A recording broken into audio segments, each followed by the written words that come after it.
الحمد لله والصلاة والسلام على رسول الله وعلى آله وصحبه ومن والاه.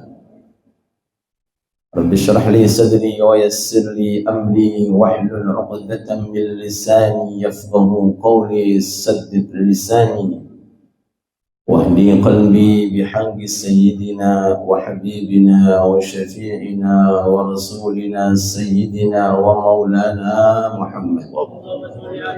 أما بعد، حضرة المحترمين, para alim ulama, tokoh agama, tokoh masyarakat, sesepuh, bini sepuh, khususnya seluruh jajaran takmir Masjid Babus Salam, dan segenap para jamaah sekalian yang senantiasa mudah-mudahan selalu diberi oleh Allah Subhanahu wa Ta'ala umur yang panjang, berkah fi ta'atillah, dalam kondisi istiqamah. Amin ya rabbal alamin. Hadirin hadirat yang dirahmati Allah Subhanahu wa Ta'ala, sebelum kita membuka satu hikmah dari kitab Al-Hikam karya Al-Imam Al-Arif Billah Ibnu Atha'il As-Sakandari alaihi rahmatullah, teringat dawuhipun sahabat Abu Hurairah radhiyallahu anhu wa ardhah. Sahabat Abu Hurairah pernah matur terkait tentang keutamaan dan kelebihan majelis taklim. Maturipun beliau, sahabat Abu Hurairah. Sahabat Abu Hurairah adalah sahabat yang paling banyak meriwayatkan hadis Nabi Muhammad sallallahu alaihi wasallam. Sepakati oleh ulama, dari 124.000 sahabat, yang paling banyak, sing paling kathah meriwayatkan hadis Rasul niku beliau sahabat Abu Hurairah radhiyallahu anhu wa ardhah. Beliau matur ngeten, la an ajlisa fi majlisin fa atafaqqah fi ahabbu ilayya min an usalliyal laila ila shalah. Allahumma shalli ala Muhammad.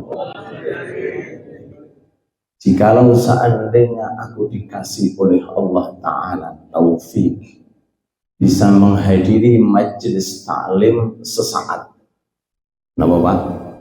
Saatan, sesaat, atau kita artikan 1 jam, maka yang demikian itu lebih aku cintai daripada aku ibadah 1 malam suntuk. Napa Pak? 1 malam suntuk. Ada orang nih ibadah niku beda dengan majelis ilmu.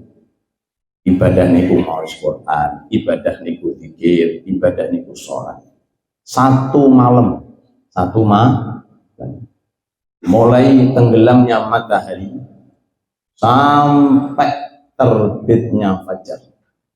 Masya Allah. Kalau sholat berapa rakaat Pak?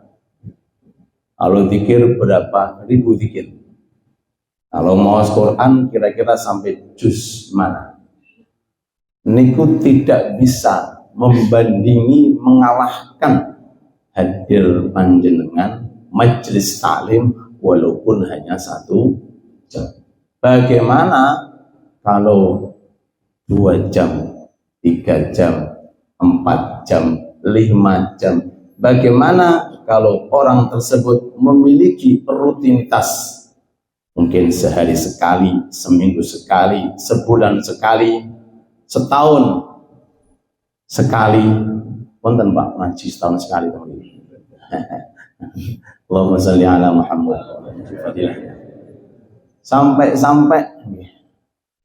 begini dawuhipun Nabi Muhammad sallallahu alaihi wasallam. Hadisipun panjang, kula petik 2 kalimat mawon. Barang siapa yang ingin mendapatkan pahala puasa walaupun gak poso. Nah, ini dalil kula sing jarang poso. Nah, dewa kula niku kula sawur kula niati nek memang Babus Salam gak ana kopi berarti kon poso. Nek ana kopi ya berarti bismillah. menghormati. Ternyata wonten kopi, alhamdulillah. Niki dawuh Rasul. Barang siapa yang ingin mendapatkan pahala puasa walaupun nggak puasa, dan pahala tahajud semalam suntuk walaupun nggak tahajud, maka caranya bisa dilanjut, bisa terus. Oke. Maka kata beliau Rasulullah, at-tafakkur fihi ay fil ilmi ya'dilu siyam wa mudhakaratul ilmi ta'dilul qiyam. Barang siapa yang berpikir tentang satu masalah dalam masalah agama, dan pengawasan doibun Allah Ta'ala disampaikan dengan pikir, sabdanipun Nabi Muhammad sallallahu alaihi wasallam jenengan pikir, satu masalah dari masalah agama jenengan ikut hadir, ikut berpikir, itu sudah menempati tempatnya pahala orang yang berpuasa. Bagaimana dua masalah? Bagaimana tiga masalah? Alhamdulillah. Dan barang siapa yang mengulang-ulang itu masalah, kadang-kadang sebelumnya kita sudah tahu keterangan tentang sholat jamaah, diutarakan malih oleh sang kiai, oleh sang ustadz. Mereka malih hadir majelis taklim seadanya, diutarakan kembali fadilah ini kita sudah apal, sudah tahu, tapi terus mudzakarah, diulang-ulang, mengulang-ulang ilmu itu sama dengan pahala tahajud semalam suntuk. Alhamdulillah. Karena itu semangatan Pak, fadilah dan kelebihan hadir daripada majelis taklim, sampai guru abaipun guru kula Habib Umar niku abaipun naminipun Habib Muhammad. Tiap hari 18 majelis taklim. Jenengan kali kula berapa kali? Tiap hari niku dereng tenggene pondok, tiap hari keliling dari sini ke sini, dari majelis ke majelis, niku dihitung, niku 18 majelis. 18 majelis niku tiap hari. Di kota Hadramut niku abaipun Habib Umar, Masya Allah, diniati supados dados asbab riyadhah panjenengan dengan gede keturunan ingkang saleh dan salihah. Ngoten hadir sholawatan jenengan dadosaken riyadhah ditirakati. Hadir majelis zikir, majelis taklim, sholat tahajud, maos Quran nopo mawon niki diniati dados tirakat nirakati damel keturunan kita. Sampai doipun Bayi Asrori itu sempat kula mirengake.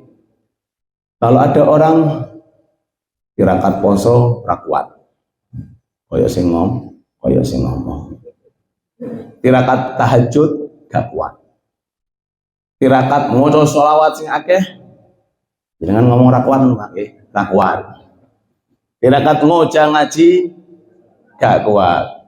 Tirakat duha boten kuat. Tirakat nopo mawon boten kuat. Dawuhipun beliau, tirakati bersihake hati. Napa? Bersihake hati. Setuju? Gak kuat ya mbok. Poso mboten, maca Quran mboten, tahajud mboten, sampai membersihkan hati mawon mboten saged. Nggih nemen Pak namanya. Terus membersihkan hati, mensucikan hati, menghilangkan sifat hasud, sifat dengki, sifat iri hati, sifat sombong. Niku sanjangipun Yai Asroni niku sudah sebagai bentuk tirakat ingkang sae yang bisa Anda jadikan nirakati keluarga panjenengan, yang kemudian insya Allah bisa menukurkan, bisa membuahkan putra putri ingkang soleh dan soleh. Mudah-mudahan kita semuanya insya Allah diberi oleh Allah Subhanahu wa Ta'ala barakah Allah melalui majelis ta'lim, dan barakah Nabi Muhammad sallallahu alaihi wasallam melalui sholawat kepada beliau. Amin amin ya rabbal alamin. Bismillahirrahmanirrahim. Waktu sudah masuk dan pertanyaan juga sudah ada di depan kita.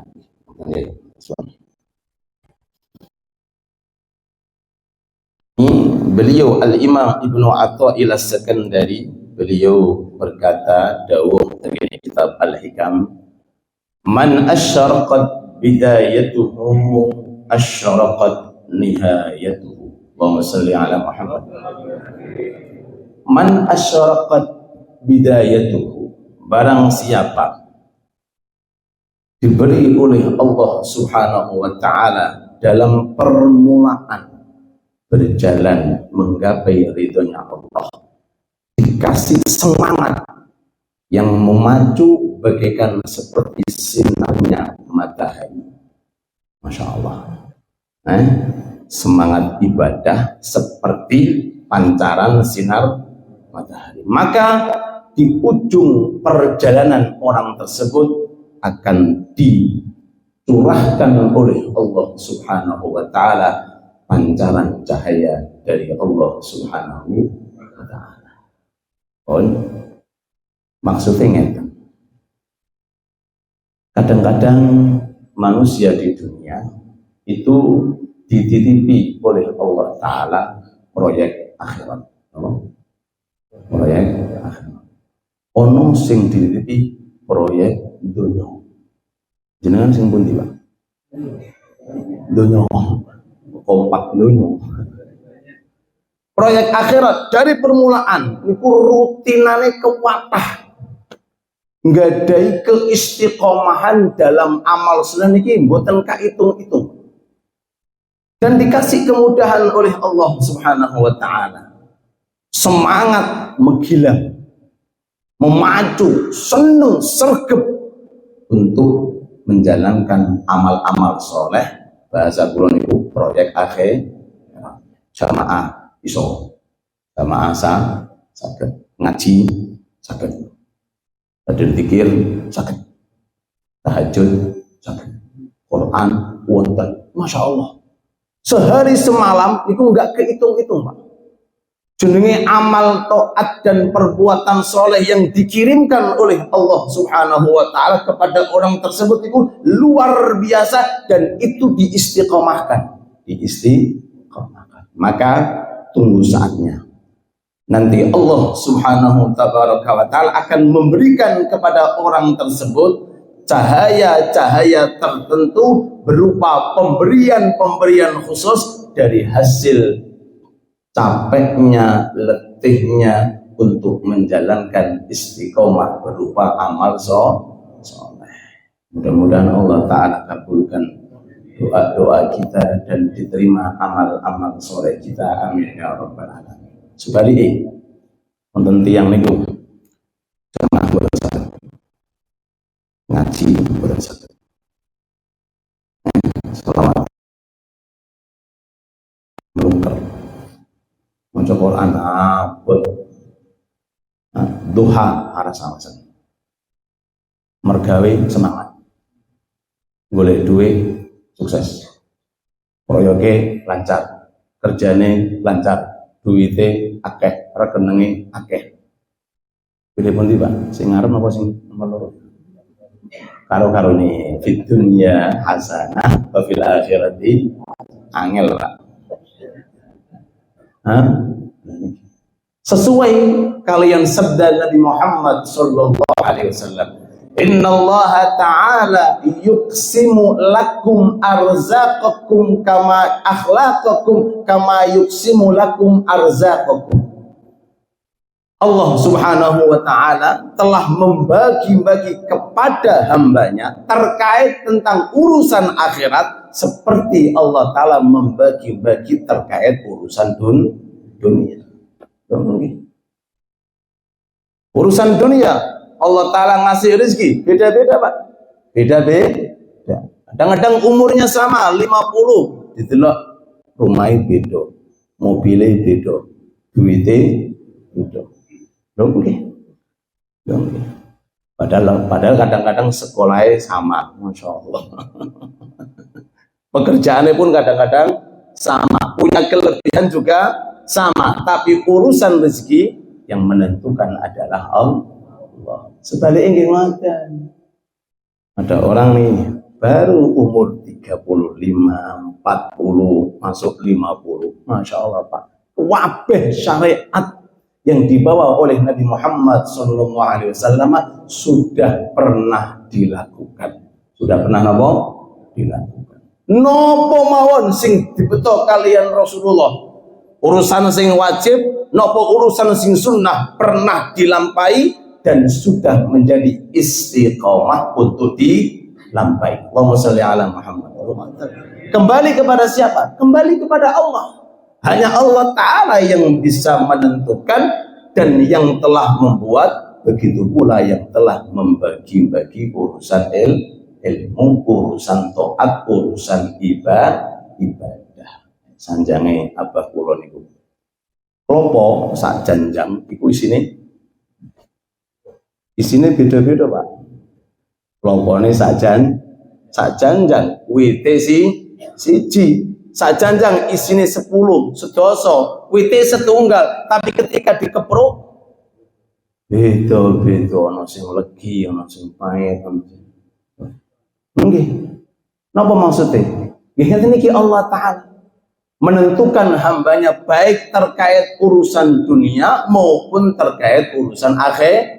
Tapi ini tiang iman, tiang Islam niku urusan dunia boten patek dipikir, walaupun kudu dipikir. Urusan akhirat yang lebih untuk dipikirkan, karena akhirat ini yang akan kita tempati kekal abadi selama-lamanya.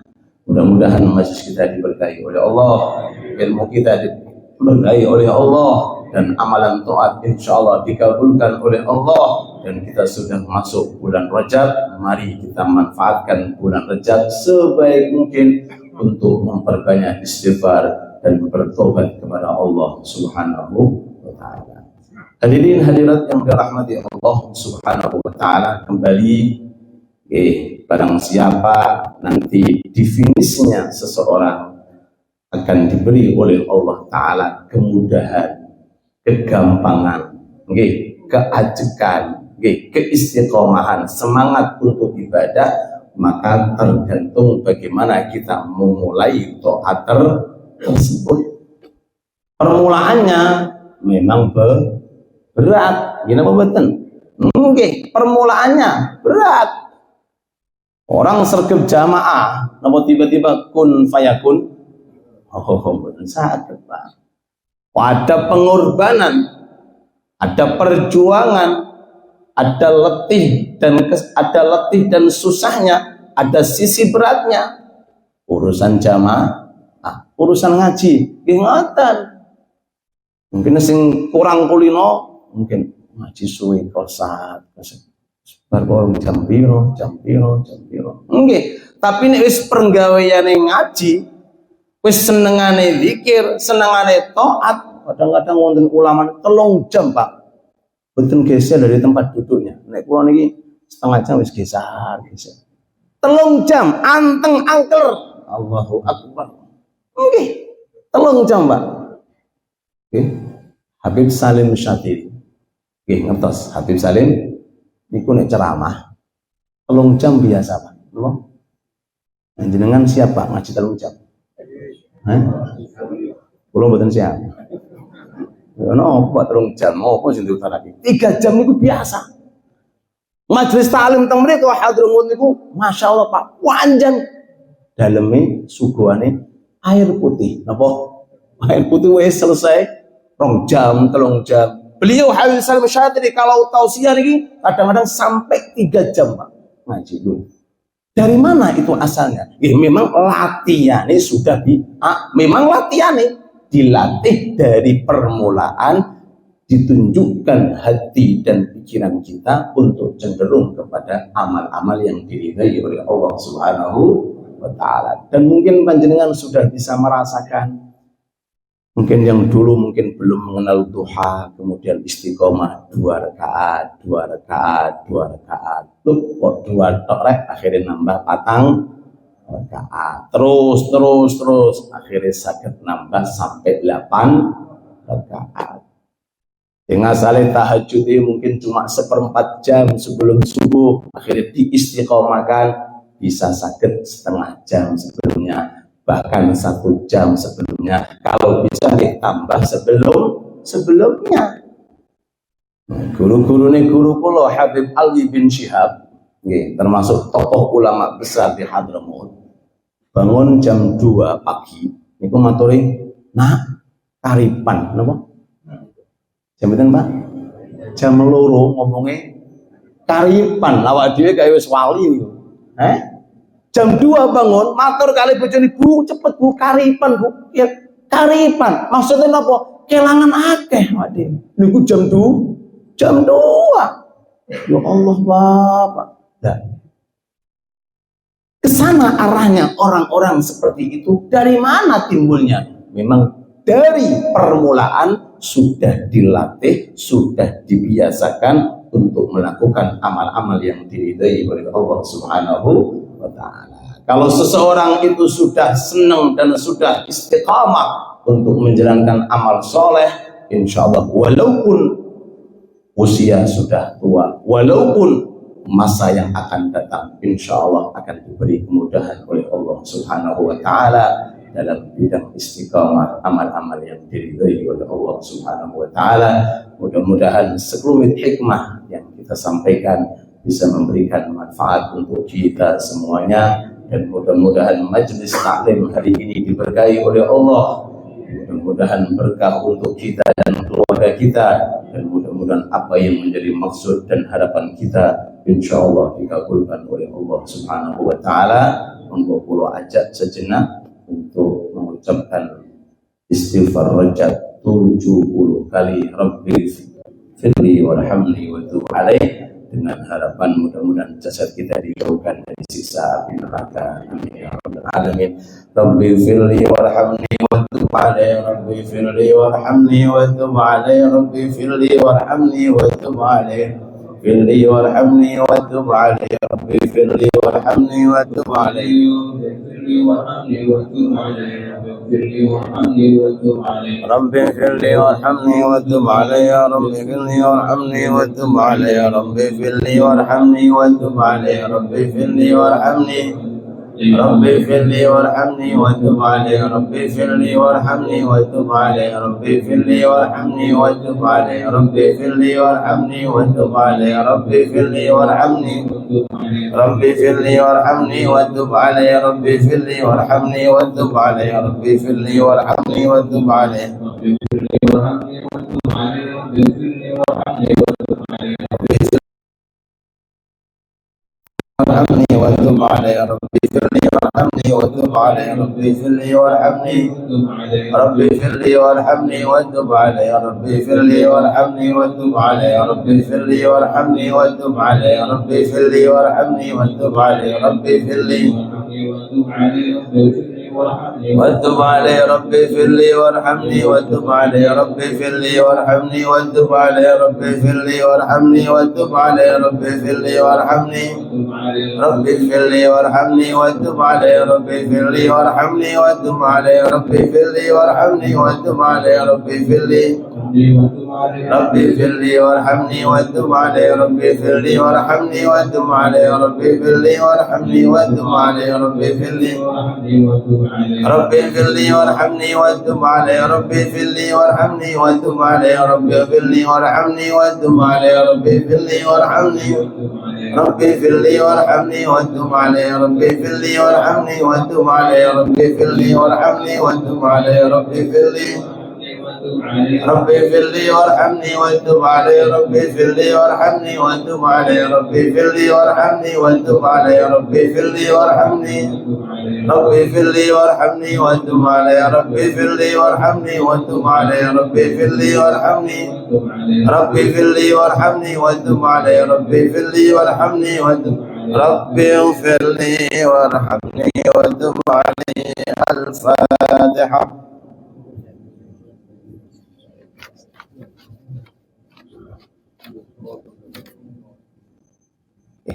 Beberapa menit lagi kita tutup. Mungkin ada 3 pertanyaan. Assalamualaikum. Waalaikumsalam.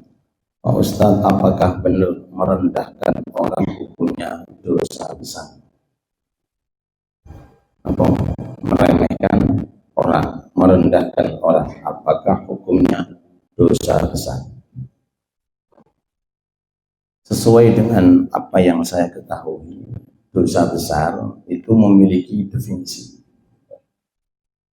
Dosa besar itu definisinya adalah perbuatan jika dilakukan akan terkena sanksi. Ima sanksinya itu rajam atau kena sanksi namanya cambukan, atau di dalamnya ada sanksi berupa siksa yang pedih. Contohnya dosa besar zina, karena sanksi zina dirajam atau dicambuk. Contoh lagi dosa besar korupsi. Apa? Korupsi dosa besar karena sanksinya dipotong tangannya, dipotong kakinya. Mesti ini ngoten, Pak. Hukum Islam kudu ngono mesti ini. Nek dijalankan orang-orang korupsi, Pak. Potong kabeh, beli kabeh tangane. Nah, tapi tidak, hukumnya wallahu a'lam seperti apa. Wahakala. Adapun merendahkan boten termasuk daripada hukum dosa besar. Kemudian istilah dosa besar, dosa kecil itu menurut pandangan manusia. Tapi menurut pandangan Allah Ta'ala, kalau Pak dosa kecil itu Pak, dosa kabeh itu besar. Sebab apa? Berkaitan kalian Allah sing Maha Besar. Nah, terus intinya jawaban merendahkan itu hukumnya dosa. Tapi kalau istiqomah dalam merendahkan orang, dosa cilik itu kalau diistiqomahkan, napa istiqomah? Ajeg-jeg. Napa?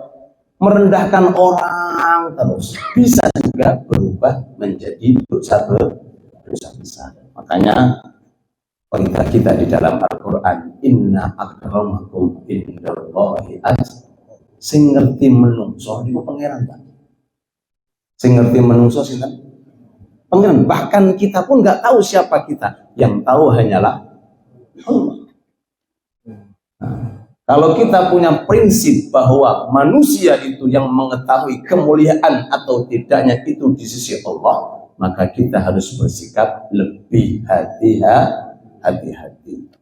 Sing boleh kita cela, bahkan oleh kita laknat. Ini tunggal setan, apa Pak? Itu oleh setan, iblis itu oleh dilaknat, itu boleh. Yang kedua, boleh dihina, dicaci maki, boleh saja, tidak harus. Orang-orang yang jelas nasibnya di neraka kekal abadi. Firaun, Abu Jahal, Abu Lahab, Qarun, Haman. Itu yang diterangkan di dalam Al-Quran jelas-jelas. Sisanya lain daripada itu kita nggak boleh menghina, bahkan kepada manusia, orang yang ahli maksiat, bahkan orang yang kafir pula, kita nggak boleh untuk merendahkan. Karena bisa juga sebab merendahkan nanti yang menciptakan nggak ridho dengan kita, amblas amalan kita, Pak. Apa? Amblas amalan kita. Manil muflis, kata Rasul, siapa orang yang bangkrut? Jawaban sahabat, orang yang tidak punya uang, nggak punya dirham, nggak punya dinar. Kata Rasulullah, keliru jawabanmu. Orang yang bangkrut itu orang yang datang ke padang mahsyar dengan puluhan amal soleh, ganjarannya sak gunung-gunung, tapi iso mlebu neraka. Kenapa? Karena pernah mukul fulan, pernah mengguncing fulan, pernah menghina fulan, sehingga digerogoti pahalanya habis, kemudian di akhirat tanpa mempunyai pahala. Mudah-mudahan kita dijaga sama Allah. Okay.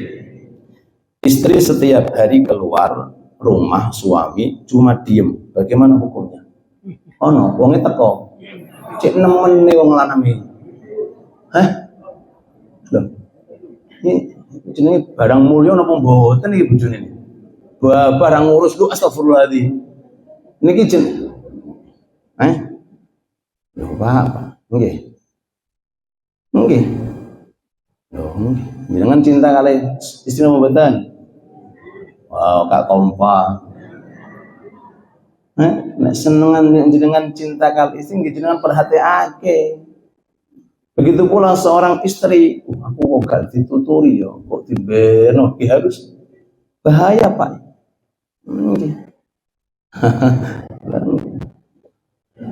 Dalam hadis ada istilah namanya jayyus. Jayyus niku laki-laki yang nggak mau peduli dengan istri. Apa digandeng wong iblis. Oh nggih, gak peduli jayyus niku. Nggih, gak peduli babah. Wes pokoke nggih, bahaya. Bahaya. Nah seorang istri pun nggih harus cuma tamu minimal minta ridho kepada seorang suami. Keluarnya istri dari rumah tanpa izin suami hukumnya dosa. Apa? Hukumnya dosa. Nggih, harus minta izin. Cuma minta izin itu enggak setiap saat harus minta izin, Pak. Loh nggih. Enggak setiap saat minta izin. Semisal nih, Pak, kula badhe jamaah. Oh iya. Insya Allah kata-kata iya ini insya Allah dengan diizini setiap kali mau jamaah, nggak perlu minta izin. Sebab apa? Menuju ke arah kebaikan. Kula badhe nderek istighosah teng Masjid Babus Salam. Oh iya.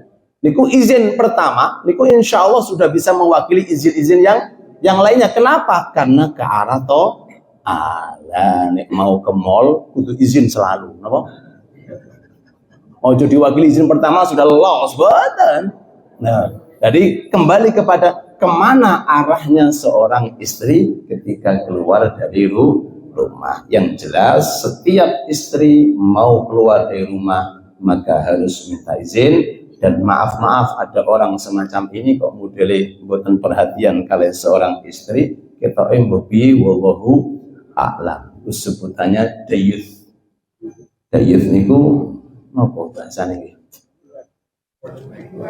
Lah, nggih. Bojone ngomong-ngomongan ambek wong liya beno. Digonceng wong ya beno. Enggak ngurus berarti. Nah, jadi Pak, ini namanya pun dayuth. Nggih. Ya, mudah-mudahan semuanya dijaga oleh Allah. Pak Ustadz, apa yang harus kita lakukan menghadapi orang yang suka marah-marah? Tinggal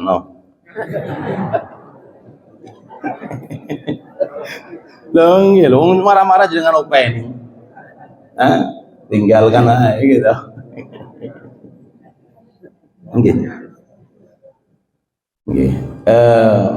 Marah itu diibaratkan dalam suatu hadis, ibarat seperti api. Yang marah itu ibarat seperti api. Nek jenengan hadapi dengan api kobong. Ini betul. Marah ketemu marah sama dengan ludes. Kobong. Tapi hadapilah dengan air. Makanya bagi yang marah niki dianjurkan nggih. Napa, Pak? Ketika orang marah, napa? Ambil air wudu. Orang kok disiram banyu ya. Orang yang marah ini maka dianjurkan ambil air wudu. Oke, karena marah itu perumpamaan seperti air maka bisa dipadamkan dengan wudu. Kalau enggak minimal pindah dari posisi. Kalau dia berdiri pindah duduk. Kalau dia duduk dia pindah berdiri. Kalau dia di kamar keluar dari kamar. Ini kondisi orang yang marah. Nah, kondisi orang yang menghadapi orang yang marah, diem, engkau kandas diri. Ini betul. Ben. Ini ben, nggak perlu kasih mic, no. Makanya dalam kitab Akhlaqil Banin, ketika ada orang marah, jangan kasih kocok, konyawang, koyo rupane. Katanya kitab Akhlaqil Banin karya Syekh Umar Barojak Surabaya. Nek pengen ngerti kondisi wong sing marah niku kaya apa bentuke, nek marah kasih kaca. Lho, ganteng ora. Nggih. Pokoknya dibiarin aja. Jangan ditambah. Ini saya kasih masukan, hati-hati suami istri, baik itu khususnya suami. Kalau memang kena hal semacam ini, terjangkit sifat selalu marah. Itu dianjurkan pados kitab khusus bab marah, napa? Babul ghadab. Nek ana fungsine, mangke matur kali kula. Fungsi marah 1 2 3, gak ana fungsine. Justru madharate lebih besar. Lawang rusak, pemane Pak? Piring pecah. Napa Pak? Napa malih? Cangkir pecah. Napa malih Pak? Cepet mati. Sing paling bahaya lagi, kadang-kadang menimbulkan kata-kata yang menyebabkan adanya perceraian. Cerai niku walaupun marah dadi, walaupun lupa dadi, walaupun gurau dadi. Makanya hati-hati Pak, hati-hati. Kembali ngaji bab nopo diwau? Bab ghadab. Bab marah. Efek sampingnya itu apa? Bahayanya itu apa? Marah. Nah, nanti dari ngaji tersebut kita tahu akhirnya mengurangi sifat yang namanya marah. Apalagi sampai bab namanya babul afwi wal musamahah, bab memaafkan dan merelakan. Oh, Masya Allah, dengan sendirinya akan berubah. Allahumma sholli ala Muhammad, sallu ala Nabi Muhammad. Mudah-mudahan melalui pertanyaan ini ilmu kita diberkahi oleh Allah Ta'ala, dan ngapunten waktu sudah masuk, monggo dukungan doa. Ya. Hasan. Jangan ya.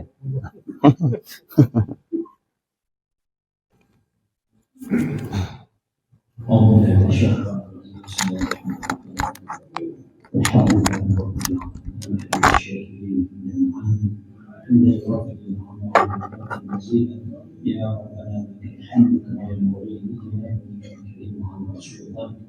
اللهم صل وسلم وبارك على سيدنا محمد وعلى سيدنا محمد. اللهم اغفر لنا ذنوبنا وذنوبنا وارحمنا مع ذنوب الصغار. ربنا ظلمنا انفسنا وان لم تغفر لنا وترحمنا لنكونن من الخاسرين. اللهم انا نسالك رضاك والجنه ونعوذ بك من سخطك والنار. اللهم انا نسالك علما نافعا ورزقا حلالا طيبا وعملا متقبلا.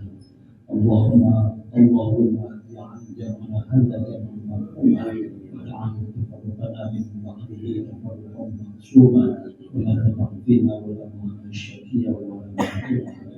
اللهم بارك لنا في رجب وشعبان وبلغنا اللهم بارك لنا في رجب وشعبان وبلغنا اللهم بارك لنا في رجب وشعبان وبلغنا ربنا لا تزغ قلوبنا بعد إذ هديتنا وهب لنا إنك أنت الوهاب.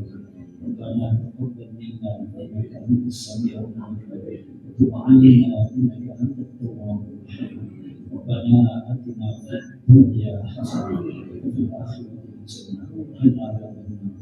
سبحان ربك رب العزة عما يصفون وسلام على المرسلين والحمد لله رب العالمين.